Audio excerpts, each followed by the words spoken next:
நேயர்கள் அனைவருக்கும் இனிமையான வணக்கம். இன்றைய தினமும் பலதும் பத்தும் பதிவோடு இணைந்திருக்கிறோம். இன்றைய தினம் நாங்கள் பேசுறதுக்காக அல்லது கலந்துரையாடுறதுக்காக இருக்கிற விஷயம் குறிப்பாக புலம்பெயர்ந்திருக்கக்கூடிய உறவுகளுக்கு கொஞ்சம் நெருக்கமான ஒரு தலைப்பாகவும் இருக்கும், ஒரு விஷயமாகவும் இருக்கும். அதாவது இப்போ நிறைய பேர் புலம்பெயர்ந்து இப்போ இருக்கும்போது அவர்களுடைய பெற்றோர்கள், அவர்களுடைய உறவுகள் இப்போது தனிமையில் அவர்களுடைய ஊரில் யாழ்ப்பாணத்தில் அல்லது கொழும்பிலோ நாங்கள் இருக்கிறோம். அப்படி இருக்கும்போது இலங்கையில் அண்மை காலங்களில் நடந்து வருகிற சில விஷயங்கள் அவர்களுக்கு ஒரு ஆபத்தை ஏற்படுத்தக்கூடிய ஒரு நிலைக்கு தள்ளப்பட்டு இருக்கிறது. எனவே இந்த நேரம் நாங்கள் அதை எவ்வாறு பார்க்க வேண்டும், எவ்வாறு அடுத்த கட்டங்களை நாங்கள் யோசிக்க வேண்டும் என்பது சம்பந்தமாகத்தான் இன்றைய தினம் எங்களுடைய பலதும் பத்தும் பதிவில் நாங்கள் பார்க்க இருக்கிறோம்.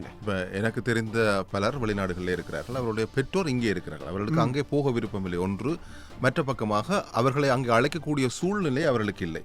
எனவே இப்படி இருக்கிற போது பெற்றோர் இங்கே தனியாகவும் பிள்ளைகள் அங்கே தனியாகவும் இருக்கிறார்கள். அப்படி இருக்கிற போது ஒரு காலத்தில் எப்படி இருந்தாலும் சொன்னால், இப்போ பெற்றோர் இங்கே இருந்தாலும் கூட அவர்களுடைய அந்த பெற்றோருடைய தம்பியோ அண்ணாவோ அக்காவோ அல்லது மருமகளோ பேரப்பிள்ளைகளோ யாராவது அவர்களோடு இருப்பார்கள். அப்போ அவர்களுக்கு தனிமை இருக்காது. எனவே அந்த குடும்பத்தோடு அவர்கள் இருக்கிற போது அவர்களுக்கான பாதுகாப்பு இருந்தது. ஒன்று, உடல்நல குறைவாக ஏற்படுகிற போது உடனடியாக மருத்துவமனை கொண்டு செல்வதோ பராமரிப்பதோ என்பது இலகுவாக இருந்தது. அடுத்த இன்னொரு பக்கமாக உள ரீதியாக அவருக்கு ஆற்றுப்படுத்தக்கூடிய ஒரு வாய்ப்பு இருந்தது. ஆனால் இன்று பார்த்தீங்கன்னு சொன்னால் எல்லா குடும்பங்களும் அநேகமாக தனித்தனியாக பிரிந்து விட்டன. ஒரு குடும்பத்தில் இருக்கக்கூடிய பெற்றோர் மட்டும், பெற்றோர்களும் அம்மா இங்கே இருப்பார், அப்பா வெளிநாட்டில் இருப்பார், அங்கே அம்மா அங்கே இருப்பார், அப்பா இங்கே இருப்பார். அப்படியான நிலைமை கூட மாறிவிட்டது. எனவே முதியோர் என்பவர்கள் பொதுவாக பெரிய ஒரு வீட்டிலே, உங்களுக்கு தெரியும் வடக்கிலே கிழக்கிலே கூடிய வீடுகளுடைய பெரிய இடம், பெரிய காணி இருக்கும், அதில் தனியாக ஒரு வீடு இருக்கும். அந்த வீட்டில் தனிமையாக இருக்க வேண்டிய ஒரு நிலைமை இருக்கிறது. பண வசதி இருக்கும், வீடு நல்ல புதிதாக எல்லாம் கட்டியிருப்பார்கள், சிசிடிவி வசதி கூட இருக்கக்கூடும், பிள்ளைகள் அங்கிருந்து பராமரிக்க அல்லது பார்த்துக்கொள்ளக்கூடிய வசதி எல்லாம் இருக்கிறது. இப்போது நிறைய ஆப்பு கூட வந்து விட்டது. அப்ளிகேஷனை நீங்கள் டவுன்லோட் செய்து, இலங்கையில் கூட இருக்கிறது, அந்த அப்ளிகேஷன் டவுன்லோட் செய்து கொண்டால் அவர்களுக்கு ஏதாவது உடல் ரீதியான பிரச்சனையோ அல்லது வேறு ஏதாவது ஆபத்துகள் வருகிற போதோ உடனடியாக எச்சரிக்கை செய்தியெல்லாம் போகக்கூடிய வாய்ப்பு இருக்கிறது. அப்படி இருந்தும் கூட சில நேரங்களிலே எதிர்பாராத விதமான ஆபத்துகளை எதிர்கொள்ளக்கூடும். என்றால் சிசிடிவி இருந்தாலும் கூட சிசிடிவி இயக்கத்தை கட்டுப்படுத்தி விட்டு உள்ளே அந்நியர் நுழையக்கூடிய வாய்ப்பு தாராளமாகவே இருக்கிறது. சம்பவங்களும் நடந்திருக்கின்றன. அதுபோலத்தான் ஒரு நோய் வருகிற போதும் சில நேரத்தில் உடனடியாக அணுக முடியாத நிலைமை கூட ஏற்படக்கூடும். அது மாத்திரம் இல்லாமல் சில வீடுகளில் பார்த்தீங்கன்னு சொன்னால் வீடுகளில் வைத்து அவர்களை பராமரிக்க முடியாத நிலைமை ஏற்படுகிற போது ஹோம் என்று சொல்லக்கூடிய பராமரிப்பு இல்லங்களுக்கு அவர்கள் அனுப்பப்படுகிறார். அப்படியான நிலைமைகளில் அந்த பராமரிப்பு நிலையங்களுடைய தரம், அவருடைய செயற்பாடுகள், எந்த அளவுக்கு அவர்கள் நேர்மையாக நடக்கிறார்கள், அதே போல அவரிடம் ப்ரொஃபஷனலிசம் என்று சொல்லக்கூடிய தொழில்முறை ரீதியான பராமரிப்பு வசதிகள் அல்லது அதுக்கான அணுகுமுறைகள், அவர்களுக்கான அறிவு என்பவை எவ்வளவுக்கு இருக்கின்ற கேள்வியும் இருக்கிறது. இப்போ அண்மையிலே கொரோனா பகுதியிலே இலங்கையில் நடந்திருக்கக்கூடிய ஒரு தீ விபத்து, அங்கு இருந்த அந்த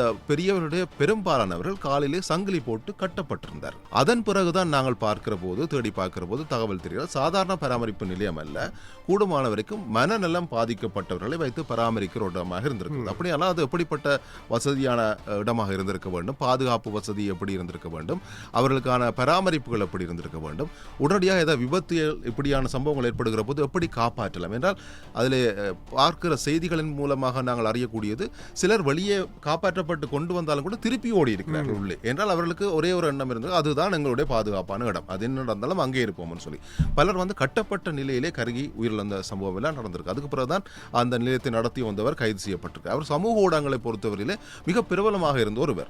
நான் இப்படி எல்லாம் நடத்துகிறேன், நான் இப்படி பராமரிக்கிறேன், ஏதோ சமூக சேவை மட்டுமே செய்வது போல காண்பித்து நிறைய தனக்கான வாசகர் நேயர்களையும் சேர்த்து கொண்டார், பணத்தையும் அவர் பெற்றுக்கொண்டதாக தெரிகிறது. ஒவ்வொருவரையும் பராமரிப்பதற்கு மாதாந்தம் 35,000 வரைக்கும் அவர் கட்டணத்தையும் பெற்றிருக்கிறார். இப்படிப்பட்ட நிலை இருக்கிற போது நீங்கள் பணத்தையும் கொடுக்கிறீர்கள், உங்களுடைய நெருங்கிய இரத்த உறவையும் அங்கே ஒப்படைக்கிறீர்கள், அவர்களுக்கான ஆபத்தா, அவர்கள் எப்படி பராமரிக்கப்படுகிறார்கள் என்ற கேள்வியும் அங்கே இருக்கிறது. இப்படி இருக்கிற நிலையிலே உண்மையிலேயே இதில் நாங்கள் என்ன மாதிரியான விஷயங்களை அவதானித்து, இப்படியான ஹோம் போன்றவற்றுக்கு நாங்கள் பெரியவர்களை ஒப்படைக்கிற போது எவற்றையெல்லாம் அவதானித்து நாங்கள் அங்கே அவர்களை கொண்டு போய் ஒப்படைக்கலாம், அது ஒரு கேள்வி. எப்படியான சட்ட நடவடிக்கைகள், பாதுகாப்பு, இவர்கள் தனியில் இருக்கக்கூடிய மூத்தவர்களுக்கு இந்த இலங்கையில் இருக்கிற கேள்வியெல்லாம் எழுகிறது இல்லையா? இலங்கையில் சில சட்டங்கள் இருக்கிறது, பராமரிப்பு சட்டம் அப்படின்ற ஒரு விஷயம். அந்த பராமரிப்பு சட்டத்தின் அடிப்படையில் பிள்ளைகள் பெற்றோர்களை பாதுகாக்க வேண்டும். அப்படி பெற்றோர்கள் தங்களுடைய பிள்ளைகளால் பராமரிக்கப்படாமல் இருக்கிற பட்சத்தில் அவர்கள் சட்ட நடவடிக்கை எடுக்கக்கூடிய அளவுக்கு இலங்கையில் சட்டம் இருப்பதாகத்தான் சட்டத்தரணிகள் கூறியிருக்கிறார்கள். இன்னொரு விஷயம் நாங்கள் பார்க்க, இப்ப எக்கச்சக்கமான இந்த முதியோர் இல்லங்களும் அதே மாதிரி சிறுவர் பராமரிப்பு இல்லங்களும் அதிகரித்து வருகிறது. சிறுவர் பராமரிப்பு இல்லம் அப்படின்னு அப்படின்னு சொல்லி நான் டே கேரை தான் சொல்றேன். என்ன காரணம்னா, ஒரு கட்டத்தில் ஆரம்பத்தில் நீங்க சொன்ன மாதிரி ஒரு அம்மாவுக்கு வந்து ஒரு 8-9 பிள்ளைகள் இருக்கும். அதுல முதலாவது பிள்ளை தான் எப்படியும் அந்த 8வது பிள்ளைக்கு ஒரு அம்மாவோ அல்லது அப்பா மாதிரி இருக்கக்கூடிய நிலை இருந்தது. அப்படி ஒரு சூழ்நிலை இருந்தது. ஆனா அதுக்கு பிறகு போக போக பொருளாதாரத்தினுடைய வளர்ச்சி, இன்னொரு பக்கம் வறுமை எப்படி வர வர இந்த 9 பிள்ளை அப்படிங்கிறது கொஞ்சம் 3 ஆகி 2 ஆகி 1 ஆகி இப்ப குழந்தை வேண்டாம், கொஞ்சம் நாங்க செட்டில் ஆனதுக்கு பிறகு குழந்தை பெறுவோம் சொல்லி தாமதித்த திருமணங்கள் இடம்பெற்றது. எனவே இப்படியெல்லாம் பார்க்கின்ற போது இனி வருகின்ற காலங்களில் யார் பாதிக்கப்பட போகிறார்கள் அப்படின்னு பார்த்தீங்கன்னா, குறிப்பாக இந்த 70 அதே மாதிரி 70க்கு முதல் 60-50களில் பிறந்த பெற்றோர்கள், அந்த வயசில் இருப்பவர்களுக்கு வந்து இப்போது பராமரிப்பதற்கான ஆட்கள் குறைவாக இருக்கு. பிரதானமான விஷயம் இளைஞருடைய பொருளாதாரம். இலங்கையில எவ்வளவுதான் படித்தாலும் குறிப்பிட்ட அளவு சம்பளம் இவர்களுக்கு பெற்றுக்கொள்ளக்கூடியதாக இருக்கிறது. ஆனால் அவர்களுடைய தேவை பெரிதாக இருக்கிறது, ஆசைகள் பெரிதாக இருக்கிறது.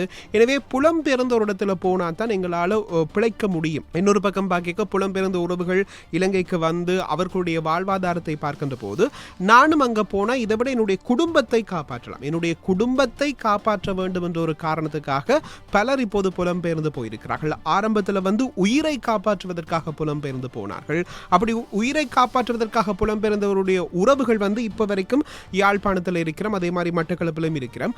அவர்களுடைய விருப்பம், இந்த வயது போனவர்களுடைய விருப்பம் வந்து சாகேக்க என்னுடைய சொந்த நாட்டில் என்னுடைய சொந்த வீட்டில் நான் உயிர் போக வேண்டும், எனக்கு இதுதான் விருப்பம், அந்த மாதிரி அவ இருக்கிறான். எவ்வளவு தூரம் கேட்டாலும் அவர்களும் வெளிநாடுகளுக்கோ அல்லது புலம்பெயர்ந்த இடங்களுக்கு போக முடியாது, அங்கே இருக்கக்கூடிய காலநிலை வந்து எங்களுக்கு சரி வராது அப்படின்னு சொல்லுகிறார்கள். அவர்களுடைய நியாயம் உண்மையான நியாயம் தான், அதை நாங்கள் மறுக்க முடியாது. ஆனால் பொருளாதார ரீதியில் பார்க்கின்ற போது தனக்கு இவ்வளவு பெரிய வசதி வாய்ப்புகளை தந்த ஒரு வெளிநாட்டு வாழ்க்கையை விட்டு மறுபடியும் அவர்களாலும் இங்கு வர முடியாது.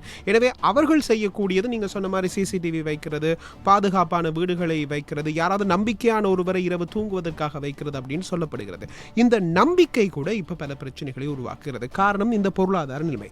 யாழ்ப்பாணத்தை எடுத்துக்கொண்டா பல திருட்டு சம்பவங்கள் நடக்கிறது. அண்மையில் கூட புகைப்பூக்கியின் மூலமாக 18 வயது 20 வயது 2 இளைஞர்கள் வந்து கைது செய்யப்பட்டிருந்தார்கள். இந்த சமையலறைக்குள்ளால போயிட்டு எங்க நகை இருக்குன்னு சொல்லி அவர்கள் இருவருக்கும் தெரியும். எப்படி ஒருத்தருக்கு நகை எங்க இருக்குன்னு தெரியும்? அப்ப அந்த வீட்டுக்குள்ளே இருந்து பழகி நம்பிக்கையை தந்த ஒருத்தர் இவங்களுக்கு துப்பு கொடுத்து அதன் மூலமா அங்க போயிட்டு கோடிக்கணக்கான பணத்தை கொள்ளையடித்திருக்கிறார்கள். வயது முதிர்ந்தவர்களை பொறுத்த வரைக்கும் இப்ப எக்கச்சக்கமான தொழில்நுட்பங்கள் வந்திருக்கிறது. அதாவது இப்ப மொபைல், வாட்ஸ்அப்பா இருக்கட்டும், ஃபேஸ்புக்கா இருக்கட்டும், அதை கூட அவர்களால் எப்படி பயன்படுத்துவது. இப்ப நிமிஷத்துக்கு நிமிஷம் அப்டேட் வரைக்கும் கூட எங்களுக்கு கொஞ்சம் வித்தியாசமா இருக்கு. என்னடா அப்டேட் வந்திருக்கு, இதை எப்படி பாவிக்கிறது, இந்த பட்டன் இங்க தானே இருந்தது, இந்த மாதிரி நாங்க யோசிப்போம். அப்ப அவர்களுடைய நிலையை யோசிப்பாங்க. அவங்களுக்கு இதை அமர்த்தினா கோல் போகும், இதை வந்தா இது வரும், இதுதான் அவர்களுக்கு தெரிந்த விஷயமாக இருந்தது. எனவே அவர்களுக்கே அது ஒரு சிக்கலாக இருக்கின்ற போது மற்றவர்களிடம் தான் நாங்கள் உதவியை கேட்க வேண்டியதாக இருக்கு. எனவே அப்படி பார்க்கும்போது அவர்கள் எங்களுடைய இருக்கக்கூடிய சில விஷயங்கள், மொபைல் போன்ல இருக்கக்கூடிய சில விஷயங்கள், இதெல்லாம் பார்த்து இந்த தொழில்நுட்பங்கள் மூலமாக சிசிடிவி எப்படி நாங்கள் எடுக்கலாம் போன்ற பல விஷயங்களை எல்லாம் யோசிக்கிறார்கள், சிந்திக்கிறார்கள். அப்படி நம்பிக்கையான ஒருவர் கிடைப்பது அப்படிங்கிறது இப்ப கஷ்டமான விஷயமாக மாறி இருக்கிறது. பல திருட்டு சம்பவங்கள் நடக்கிறது. அப்படி திருடி போட்டு போகும்போது அவர்கள் முழித்தார்கள் என்றால் கொலை செய்துவிட்டு போகக்கூடிய அளவுக்கும் இப்போது காலநிலையும் சரி, சூழ்நிலையும் சரி மாறி இருக்கிறது என்பது வருத்தக்கூடிய ஒரு விஷயமாக இருக்கிறது. நான் நிறைய சம்பவங்களை பார்க்கலாம். உதாரணத்துக்கு இலங்கையினுடைய வடபகுதியிலே இருக்கக்கூடிய தீவக பகுதியில் சில மாதங்களுக்கு முதல் நடந்த ஒரு சம்பவம். இதே மாதிரி தான் நகையை கொள்ளை எடுத்து சென்றிருக்கிறார். அந்த வீட்டிலே வந்து தங்கி இவர்களுக்காக பாதுகாப்புக்காக வந்து தங்கி சென்றவர் தான் அப்படி செய்திருக்கிறார் என்பது பின்னர் அவர் கைது செய்யப்பட்ட போது தெரிந்திருந்தது. அது மாத்திரமில்லாமல் இப்பொழுது நீங்கள் சொன்னது போலவே இப்போ யாரையாவது நம்பிக்கையாக நாங்கள் ஒருவரை பணிக்கு அமர்த்துகிறோம் என்று வைத்துக் கொள்ளுங்கள். அவர் நேரடியாக இதில் செய்யாவிட்டாலும் கூட அவரிடமிருந்து தகவல்கள் வெளியிலே போகும். அதை பயன்படுத்தி திருட்டுக்கள், கொலை சம்பவங்கள் போன்றவையெல்லாம் நடக்கின்றன. இது ஒரு புறமாக இருக்கு. இன்னொரு விஷயமும் நடக்கிறது. இப்போ புலம்பெயர் தேசத்தில் இருக்கக்கூடிய நீங்கள் சொன்னது போல மூத்தவர்கள் சில காலம் ஒரு 3 மாதம் 6 மாதம் சிலருக்கு விசா ரினியூவுக்காக வந்து போகிற ஒரு கட்டாயம் கூட இருக்கும். சிலருக்கு விருப்பம் இருக்கும், நாங்கள் இங்கே வந்து தங்கிவிட்டு இந்த கோயிலை கும்பிட்டு உறவுகளோட பேசிவிட்டு கொஞ்சம் மகிழ்ச்சியாக இருந்து விட்டு பிறகு நாங்கள் குளிர்காலத்தில் வந்துவிட்டு திருப்பி குளிர்காலம் முடிகிற போது அங்கே போவோம் என்கின்ற ஒரு நடைமுறை இருக்கிறது. பிள்ளைகளும் அதை ஆர்வமாக அனுப்பி வைக்கிறார். என்றால் அங்கே பார்த்தீங்கன்னு சொன்னால் ஒரு கம்பவுண்டுக்குள்ள அடைத்திருக்க வேண்டும். இப்போ கொழும்பு கூட அப்படியாக மாறிவிட்டது. கொழும்பிலிருந்து கூட எங்கேயாவது தப்பி ஊருக்கு ஓடி போடுவோம்னு சொல்லி பெரியவர்கள் நினைக்கிற நிலைமை வந்து விட்டது. அப்படி இருக்கிற போது இந்த ஓய்வுக்காக வரக்கூடியவர்கள் கூட இப்படியான நிலைமைக்கு ஆளாவதை பார்க்கக்கூடியதாக இருக்குது. நான் இன்றைய தினம் ஒரு காலையில் ஒரு செய்தி பத்திரிகை பார்த்தபோது அதில் இருந்த விஷயம் என்னவென்று சொன்னால், புலம்பெயர்ந்து வரக்கூடிய கொஞ்சம் வயது மூத்தவர்கள், அதாவது 50-60க்கு மேற்பட்டவர்களை ஆதரவாக பேசுகிற ஒரு பெண் என்ன செய்கிறான்னு சொன்னால் அவரை ஒரு இடத்துக்கு அழைத்து செல்கிறார். அங்கே அழைத்து செல்கிற போது அங்கே வரக்கூடிய அந்த பெண்ணுடைய கணவரும் அவருடைய மைத்துனரும் இருவருமாக சேர்ந்து இவர்களை மிரட்டி காணொளிகளை எடுத்து அவற்றை நாங்கள் உங்கள் குடும்பத்துக்கு அனுப்புவோம் என்று சொல்லி பணத்தை மிரட்டி பெற்றிருக்கிறார்கள். இப்படி தொடர்ச்சியாக சம்பவம் நடந்து வந்த போது அவர்கள் கைது செய்யப்பட்டிருக்கிறார் காவல்துறை மூலமாக. அது யாரோ துணிச்சலாக முறைப்பாட்டை செய்திருக்கிறார். ஆனாலும் அவர்கள் இது கொலை சம்பவம் இல்லாதபடியால் இப்படி ஒரு 3 மாதங்களோ 2 மாதங்களோ வெளியில் வரப்போகிறார்கள், பிணையில் வரப்போகிறார்கள், மீண்டும் அதை செய்யத்தான் போகிறார்கள். ஆகவே இது திட்டமிட்ட ஒரு திரைப்படங்களில் வருவது போன்ற ஒரு காட்சியாக பார்த்தாலும் கூட இது இயல்பாக நடக்கிற ஒரு சாத்தியக்கூறு இருக்குது. என்றால் தெரியும், வெளிநாட்டிலிருந்து வருகிற போது ஏராளமான பணத்தோடு வருவார்கள். அவர்கள் பணத்தை வங்கியில் வைக்க மாட்டார்கள், எப்படியும் வீட்டை தான் வைத்திருப்பார்கள் தெரியும், நகைகளை வைத்திருப்பார்கள். இவற்றை எடுத்துக்கொள்ளலாம் என்கின்ற எண்ணப்பாடு மக்களிடம் இருக்கிறது. என்றால் பொருளாதார சிக்கல் இருக்கிறது. இப்போ இதுவரைக்கும் ஒரு மாதத்துக்கு 50,000 சம்பாதித்தவரால் கூட ஒரு குடும்பத்தை நகர்த்த முடியாது என்பது தெரியும். எனவே அவருக்கு மேலதிகமாக பணம் தேவைப்படுகிறது. ஆகவே இது தூண்டலை கொண்டு வருகிறது. ஒரு மனித இயல்பு என்பது புரட்சிக்கு உட்பட்டதுதான். எனவே அவர்களுக்கு பக்கத்து வீட்டில் ஒரு பணக்காரர் வந்திருக்கிறான்னு சொன்னால் சரி, அவரிடம் இருக்கக்கூடிய பணத்தை எப்படியாவது எடுத்து விடுவோம் என்கின்ற எண்ணப்பாடு வருகிறது. சிலருக்கு பார்வை குறைபாடு இருக்கக்கூடும், சிலருக்கு செவிப்புலன் குறைபாடு இருக்கக்கூடும். இவர்களை ஏமாற்றுவது என்பது மிக இயல்பாக நடக்கிறது.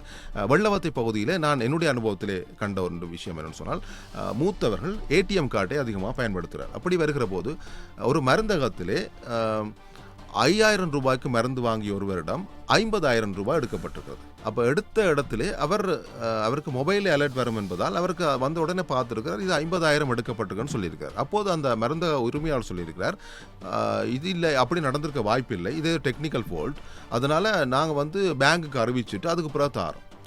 இவர் சொல்லியிருக்கார், இல்லை, இந்த இருக்கிறது, இது என்னுடைய அலர்ட்டில் வந்திருக்க 50,000, நீ 50,000 எடுத்திருக்கிறாய், ரிசீட்டில் நீ கொடுத்துருப்பது 5,000. அப்படி இருக்கிற போது 45,000 அதிகமாக எடுத்துக்கு உடனே பணத்தை தான்னு சொல்லி அதை சண்டை பிடித்து அந்த பணத்தை வாங்கி கொண்டு போயிருக்கு. அவருக்கு அந்த தெளிவு இருந்திருக்கிறது.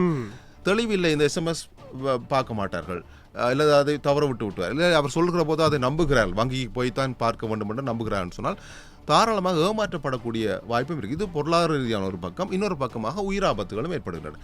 எனவே இவை தொடர்பாக எல்லா அவருடைய பெற்றோர்களை ஒரு சம்பந்தப்பட்ட உறவுகள் எல்லோருமே விழிப்புணர்வோடு இருக்க வேண்டியது அவசியம். அது மட்டுமல்லாமல் இன்னொரு அபிப்பிராயம் என்னிடம் இருக்கிறது, கிராம மட்டத்திலே தொடர்பான விழிப்புணர்வு குழுக்கள் அமைக்கப்பட வேண்டும். ஏன்னா மூத்தவர்களை காப்பது, ஒரு காலகட்டத்திலே இளைஞர்களை காப்பதற்காக குழுக்கள் அமைக்கப்பட்டிருந்தன. என்றால் யாராவது பிடிப்பார்களோ, இந்த இடத்துல ஏதாவது நடந்து விடுமோ என்று அவர்களை விழிப்புணர்வு ஏற்படுத்துவதற்காக விழிப்புணர்வு குழுக்கள் இருந்தன. அதுக்கப்புறம் வாழ்வெட்டு சம்பவங்கள் வருகிற போது அதற்காக விழிப்புணர்வு குழுக்கள் வந்தன. இப்பொழுது மூத்தவர்களை காப்பதற்கான விழிப்புணர்வு குழுக்களை அமைக்க வேண்டிய ஒரு கட்டாயத்தில் நாங்கள் இருக்கிறோம் நினைக்கிறேன். இதை பற்றி நீங்க நினைக்கிறீங்க? அது உண்மையான விஷயம். நீங்க வெள்ளவத்தை சொல்லும் போது எனக்கும் ஒரு ஞாபகம் வந்தது. வெள்ளவத்தேர ஒரு முதியோர் இல்லம் இருந்தது. அந்த முதியோர் இல்லத்தில் முதியோர்களுக்கு சில விஷயம் இருக்கிறது. அவர்கள் பாதுகாப்புக்காக சில பணத்தை அல்லது நகையை அவர்கள் கூடுதலாக வைத்திருப்பார்கள், தன் கூடவே வைத்திருப்பார்கள். அப்படி வெள்ளவத்தேர் இருக்கும்போது அங்க பராமரிப்பதற்காக வந்த ஒரு நபர் ஒரு நகையை திருடி விட்டு போய்விட்டார் அப்படின்னு ஒரு குற்றச்சாட்டு அந்த முதியோர் இல்லத்தால் முன்வைக்கப்பட்டு வெள்ளவத்த போலீஸ் நிலையத்துக்கு போனது. அப்ப அந்த வேலை செய்தவர்கள் சொன்னது, நாங்க அந்த பணத்தை எடுக்கவும் இல்லை, எங்களுக்கு இது அவ ஞாபக மறதி இருக்கு, இந்த ஞாபக மறதியால தான் அவ அங்கேயாவது வச்சுட்டு இப்படி போட்டிருப்பான்னு சொல்லி கடைசியா அந்த நகைக்கு என்ன நடந்ததுன்னே தெரியல. அந்த பராமரிப்பாளர்கள் சொல்ற விஷயம் என்னன்னா, இவங்களுக்கு ஞாபக மறதி இருக்கிறதால நான் அந்த நகையை பார்க்கவே இல்லை இவர்கள் சொல்லுகிறாள். அப்ப அவங்க சொல்றாங்க, இல்ல நான் இதில் தான் கலட்டி வச்சினான், அப்பதான் இவ வந்தவா, எனக்கு நல்ல ஞாபகம் இருக்குன்னு சொல்லி. அப்ப எதுவுமே செய்ய முடியாத நிலைமைக்கும் தள்ளப்படுகிறார்கள். இது வரும் வடக்கு கிழக்கில் மட்டுமில்லை, கொழும்பிலும் சரி பல இடங்கள் நடக்கிறது. இன்னொரு பக்கம் கொழும்பில் நம்பகத்தன்மையான ஒரு ஊழியரை பிடிப்பது அப்படிங்கிறது கொஞ்சம் சிக்கலான விஷயமாகவும் இருக்கிறது. இன்னொரு பக்கம் பார்க்க நாங்க எல்லாருமே சொல்ற விஷயம் என்ன, திருடர்கள் இருக்கிறார்கள், அல்லது இன்னொரு பக்கம் நம்பிக்கை இல்லாம பல விஷயங்கள், கொலைகள் எல்லாம் நடக்கிறது அப்படின்னு சொல்றோம். ஆனா இந்த முதியோர்களுக்கே ஒரு பயம் அப்படிங்கிறது வந்து கொண்டுதான் இருக்கிறது. அதாவது ஒரு பொதுவா சொல்லுகிறோம் எல்லாருக்குமே, தனிமை அப்படிங்கிறது பயம் அப்படின்னு சொல்லி. ஒரு வீட்டுக்குள்ள 4-5 பேர் இருந்துட்டு திடீரென்று அவங்க எல்லாம் இந்த வீட்டில் இல்லை, நான் மட்டும்தான் இருக்க போறேன் அப்படிங்கும்போது அந்த தனிமை அவர்களை கொள்ளும். அதை நாங்கள் என்ன நினைத்தாலும் அல்லது எத்தனை பாதுகாப்பானவர்களை அனுப்பினாலும் கூட அது வராது.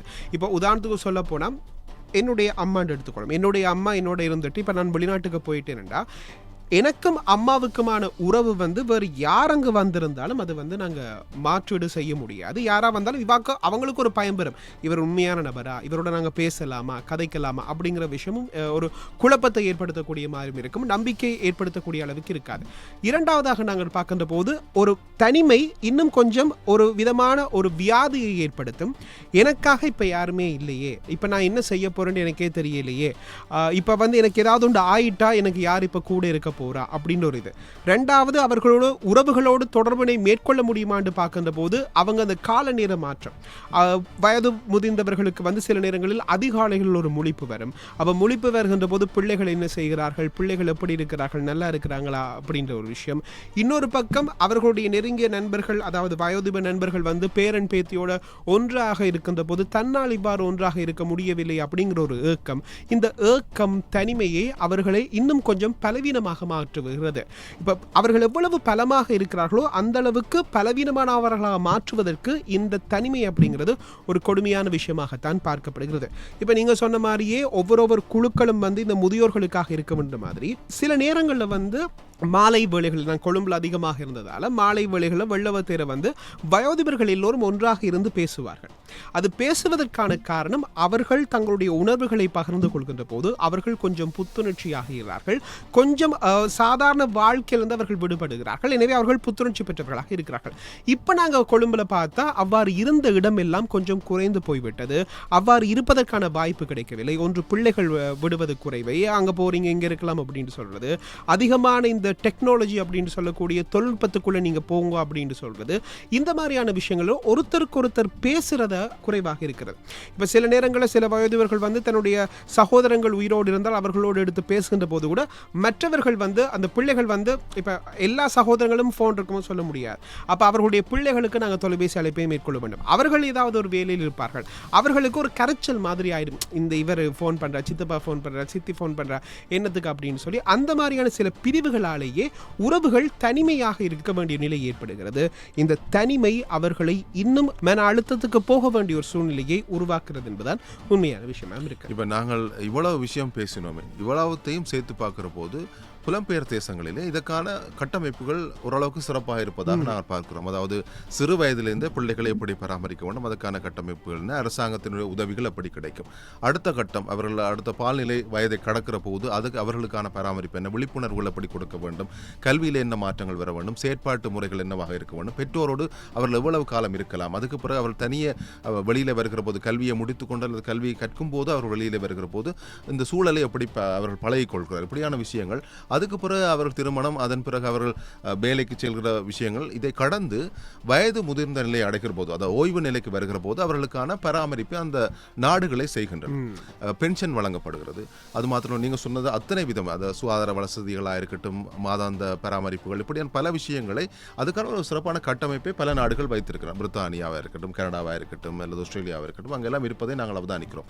அப்படியான ஒரு கட்டமைப்பை இலங்கை போன்ற வளர்முக நாடுகளில் ஏற்படுத்தக்கூடிய வாய்ப்புகள் இருப்பதாக நீங்கள் கருதுகிறீர்களா? இருந்தாலும் வயோதிபர்கள் அதை எடுத்துக்கொள்வாங்களாங்கிறதான் சிக்கல். இப்ப ரோட்டில் நடந்து போறோம், அப்ப நீங்க தள்ளாடுறீங்க, கொஞ்சம் போங்க, கையை பிடிச்சா கூட என்னால நடக்க முடியும் அப்படின்ற ஒரு இது இருக்குது. இது நான் ரெண்டு விஷயமா நாங்க சொல்லலாம். ஒன்று வந்து என்னன்னா, நான் இவருக்கு கீழே போயிட்டேன், இவருக்கு அதாவது அப்பாவும் மகனும் போகிறோம், அப்பாவுக்கு ஒரு 70 வயசு, மகனுக்கு ஒரு 20-30 வயசுண்டா, அப்பா தள்ளாடி நடக்கிறார், சரி நான் கையை பிடிக்கிறேன் போது இல்ல என்னால் நடக்க முடியும், நான் தனியே வருவேன் அப்படின்னு சொல்றது. அதுல வந்து ஒன்று, என்னால் நடக்க முடியும் என்ற ஒரு துணிவு இருந்தா மட்டும்தான் அவருக்குள்ள ஒரு நம்பிக்கை வரும், என்னால் நடக்க முடியுது, நான் நடக்கிறேன் என்ற ஒரு துணிவு வரும்போது இன்னும் அவர் சுறுசுறுப்பாக இருப்பார். ஆனா இன்னொரு பக்கம் வந்து இல்லை, என்ன நடக்க முடியலை, எப்படி ஆயிட்டே, இவர் தன்னுடைய மகனை நம்பி நான் இருக்கிறேன் என்ற போது அவர் மனதளவில் சோர்வாக இருக்கக்கூடிய விஷயம் இருக்கிறது.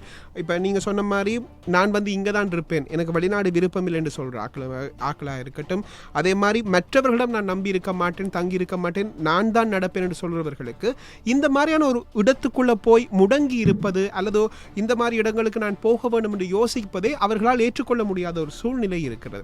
அவை அந்த இடத்தில் தான் புலம்பெயர்ந்த உறவுகள் வந்து யோசிக்கிறார்கள், ஏன் நீங்க இப்படி இருக்கிறீங்க, இங்க வரலாம் தானே, இங்க எல்லா வசதிகளும் இருக்கிறதானே, பாதுகாப்பாக இருக்கலாம் தானே, இன்னொரு பக்கம் அரசாங்கமே இந்த மாதிரியான வசதி வாய்ப்பை செய்து தருகிறதானே, அங்கேயும் போலாம் போது கூட அவர்களுக்கு இல்லை, இது என்னுடைய இடம், நான் இங்கே தான் இருப்பேன் அப்படின்னு சொல்கிறார்கள். எனவே இந்த இடத்துல வந்து அங்கே அவர்களுடைய பிள்ளைகள் தான் பாதிக்கப்படுவதாக நான் பார்க்குறேன்.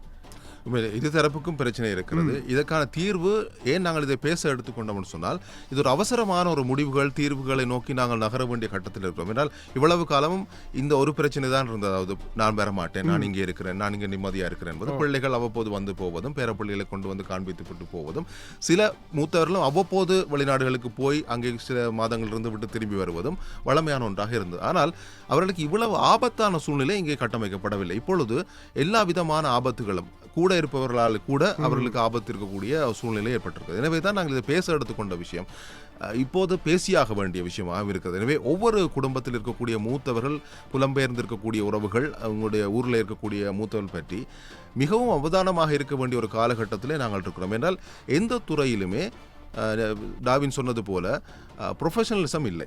குறிப்பாக பராமரிப்பாளராக இருக்கலாம், அல்லது ஒரு நீங்கள் நினைக்கிறீங்க ஒரு அப்பார்ட்மெண்ட்டில் இருக்கிறார், இவர் 6ஆம் மாடியில் தான் இருக்கிறார், அப்போ அவருக்கு ஆபத்தில் என்று நினைக்கலாம். ஆனால் அங்கே காவலாளிகள் கூட இப்பொழுது முறையான பயிற்சி பெற்றவர்களோ அல்லது அவர்களோட பின்னணி யார் என்பது விவரங்கள் தெரிந்தோ அங்கே அமர்த்தப்படுவதில்லை. என்றால் வேலைகளுக்கு ஆட்கள் இல்லை. அப்போ யார் யாரையோ எடுக்கிறார்கள். முன்னாள் குற்றவாளிகளாக இருக்கலாம், இந்நாள் குற்றவாளிகள் கூட அங்கே வந்து பணிபுரியக்கூடிய வாய்ப்புகள் இருக்கிறார். திடீரென்று கேஸ் கொண்டு வருவதென்று வருவார்கள். கீழே இருக்கக்கூடிய காவல் அதிகாரிக்கு அவரை பற்றிய விழிப்புணர்வு இல்லாவிட்டால் அவர் என்ன செய்வார்? சரி நீ போ அனுப்பி விடுவார். அப்போ வருகிறவர் என்ன செய்துவிட்டு போவார் என்பது தெரியாது. ஏனென்றால் கீழே இருக்கக்கூடிய காவல் அதிகாரியே பெரும்பாலும் ஒரு மூத்த வயது முதிர்ந்த 70 வயதுக்கு மேற்பட்டவர், 80 வயதை ஒத்தவர்கள் எல்லாம் காவல் அதிகாரிகளாக கடமையாற்றுவதை பார்க்கிறோம். ஒன்று அவர்களுடைய குடும்ப சூழ்நிலை, அடுத்தது இவர்களுக்கும் வேறு யாரும் இல்லை.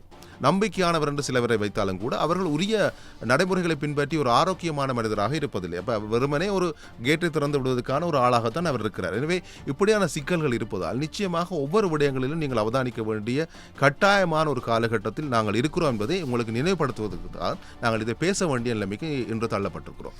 எனவே பல விஷயங்களை நாங்களும் இன்றைய பலதும் பத்தும் பதிவில் உங்களோடு நாங்கள் பகிர்ந்து கொண்டிருந்தோம். ஒரு மிக முக்கியமான காலத்துக்கு தேவையான ஒரு விஷயமாகத்தான் இந்த விஷயத்தை இருந்தோம். பத்திரிகை திறந்தாலே பல இடங்களில் இந்த மாதிரியான சம்பவங்கள் நாங்கள் பதிவு செய்யப்படுகிறது.